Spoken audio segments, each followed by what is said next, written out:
Chief justice of Pakistan भाई ईसा ने अब कादियानी की हक में दोबारा से हक में फैसला दे दिया। चीफ जस्टिस कौन सा है? मुल्क पाकिस्तान का है, इस्लामी जमहूरियत पाकिस्तान है, कादियानी की हक में फैसले दे रहा है। नामों से रिसालत पर बार बार हमले किए जाते हैं, हर दूसरे महीने के बाद, तीसरे महीने के बाद खत्म नबूवत के कानून में छेड़छाड़ की कोशिश की जाती है। 1973 का आयन आपने शायद पढ़ा नहीं है। इतने कादियानियों की मोहब्बत में आप अंधे हो चुके हैं कि आपको 1973 का आयन नहीं पता।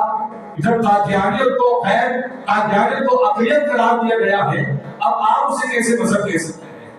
अगर ज्यादा इनसे न्याय करते हो तो जाओ अपने घर में रख लो, या पाकिस्तान से दफा हो जाओ। पाकिस्तान को पाकिस्तान करने की बुनियाद पर लिया गया था, पाकिस्तान बनने वक्त करने का नाम दिया गया था कि पाकिस्तान का मतलब क्या, ला इलाहा इल्लल्लाह, दस्तूर रियासत क्या होगा, मुहम्मद रसूलुल्लाह सल्लल्लाहु अलैहि वसल्लम।